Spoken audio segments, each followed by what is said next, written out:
Well, don't you all love to get your frequent dose of the awesome things that Jordan Peterson likes to say sometimes? He may be controversial sometimes, but the man's got some valid points. As the Canadian psychologist has only recently gotten his Twitter account back, he's back with a bang with yet another political dilemma to present in front of you. We're sure you're all curious to hear his perspective, so let's explore his ideas a bit more. First off, he's warning the entirety of the West. Yes, you heard it right, the highly famed anti-woke thinker has cautioned all Western countries about the chances of an authoritarian social credit system becoming highly common within their communities, and he talked about it with great urgency and concern. It does make a lot of sense, considering how any space where there is a lack of people's say is dangerous territory. This would mean that the people can no longer be in control of their social credit, and that it will completely lie in the hands of the governing body, which could become as scary as it sounds. In a recent conversation with Sky News in Australia, he was asked if the COVID-19 system could bring about a brand new version of the social credit system. To this, he answered by stating that the laws and limits imposed by the West during the pandemic may open the door for a computerized system for social credit as well as digital passport matters, and this would seriously mess with the citizens' liberties. He further said that a majority of people are unaware that this may happen, and that's the most dangerous aspect of it. We all know how not many of us try to keep up with politics, and shifts like these might be disregarded as unimportant or not a cause for concern, but our freedoms are highly dear to us. Plus, it's never a good thing for the governing body to have that much control over a civilian's representation. Coming up, does he think that people will accept it? When a change this big is happening on a governmental level, we'd expect the people to stand up and resist it, but the psychologist has a very different perspective. During the interview, Panahi asked him if this sort of change will sit well with the people, and he simply said that they won't even know. He also elaborated on how it's almost unbelievable when we look at the number of people who don't have any knowledge about these things. So his point was that political changes tend to pass by people and nobody seemed to notice the things shifting around them, as he also used the example of wokeness and cancel culture. Western leaders at this point have no idea what these concepts stand for. And though cancel culture can be relevant in many circumstances, its prevalence has led to it ending up in the wrong hands, which leads to disasters. In Jordan's eyes, the entire idea poses a dire threat, but people aren't looking at it with the urgency it requires. Proving his point, he mentioned how he went to the UK to talk to a few people who belonged to the House of Lords, and most of the prominent figures over there had only gotten to know about the woke movement within the past 18 months. And so all of this leads to the conclusion that people are generally unaware of a lot of things going on around them, and going along with a change as authoritarian as the centralization of the social credit system would not work out well. Moving on, governments shouldn't have tabs on civilians. The Canadian demonstrated how societies could arrive at such a point, stating that people have no concept of what lies behind such policies. Everyone might end up wondering why they shouldn't just have a digital passport. You know how convenient that could be for the people, because it would remove the hassle of having to carry it around and fear for its safety. He went on to say that he can understand that because people would always prefer something that brings them greater convenience, but then again, wouldn't it be great if we could use our phones to pay for everything? It's way easier than carrying cash around, but he thinks that it gives the central government, which is woke and prioritizes carbon dioxide cleanup, a priority knowledge of what exactly you spent on. We don't know about you, but if someone was spying on what we're buying, we would be pretty creeped out. Not just that, but the government will then be able to target everybody with a scarily precise tax system, which can never be good.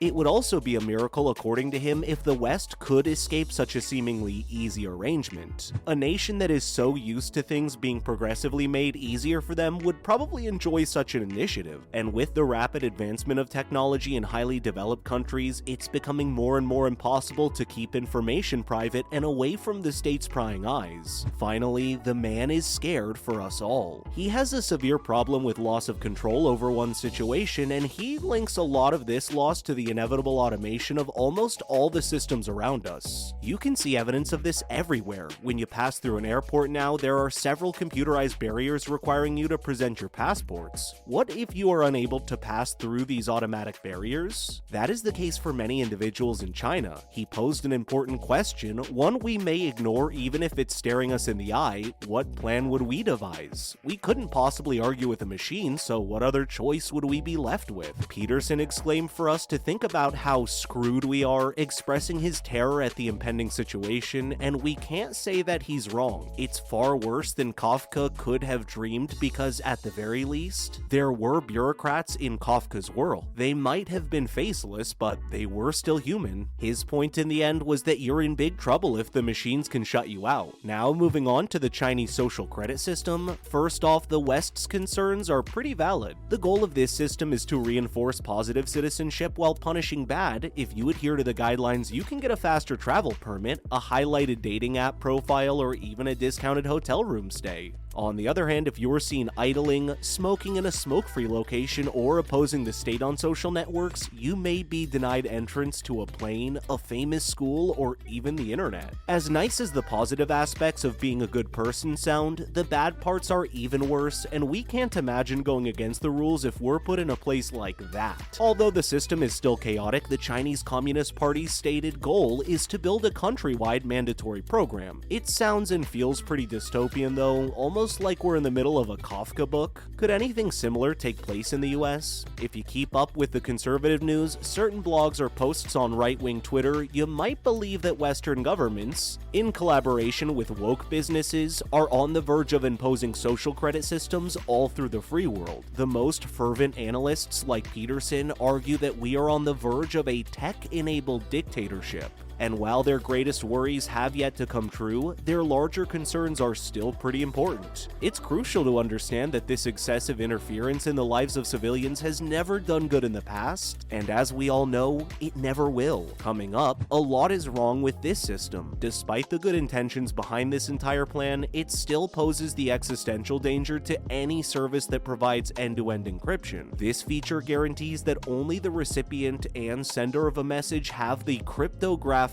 keys required to decipher it. All middlemen are barred, the hackers, the government, and even the messaging service itself can't access any of your messages. Banks, healthcare providers, and internet retailers all utilize this strong encryption, so it has been serving a vital purpose so far, and every civilian has the right to privacy no matter what aspect of life it may be in. A social credit system inspired by the Chinese could lead to the absolute abolition of these privacies, which shouldn't sit well with people at all. Aside from encryption, the impulse to control what should and shouldn't be uttered is still harmful. Surgeon Murthy released an advisory last year about confronting health disinformation, in which he recommended social media companies redesign their algorithms to deploy more suggestions and cautions. He wanted them to impose harsher punishments for terms of service violations, and also encourage the platforms to deal with misinformation and live streaming, which is hard to monitor due to its transient nature and usage of audio and video. And guys, it is as crazy as it sounds, because social media is a space where people can write whatever they want. Whether something is factually correct or not, a government trying to control what its people talk about on online networks is highly questionable. Finally, do we see this shift happening? The United States' constitutional safeguards remain strong, which means that the government can't simply order social media platforms to restrict expression simply because the First Amendment forbids that. It can't just go up and order sites and cloud services to look for CSAM or other inappropriate activity. If it did, the inquiries would be exposed to Fourth Amendment prohibitions. And citizens should indeed be relieved if the deeper worry is not the government's plans but the actions of private corporations, because while ad hoc abuse is terrible, it pales in comparison to the risks of a social credit system modeled after China. So while Jordan's concerns were entirely valid and even important at this point, the West is in a pretty safe place. We can all tell how power-hungry the state can get to further its agendas, but even then, it won't be able to dig its claws in that easily. And that's a wrap, folks. What did you think about Peterson's new concerns? Tell us in the comments below. And as always, make sure to click that like button and subscribe to our channel so you never miss out on more updates on the most pressing political matters. Thank you so much for watching, and we'll see you in the next video.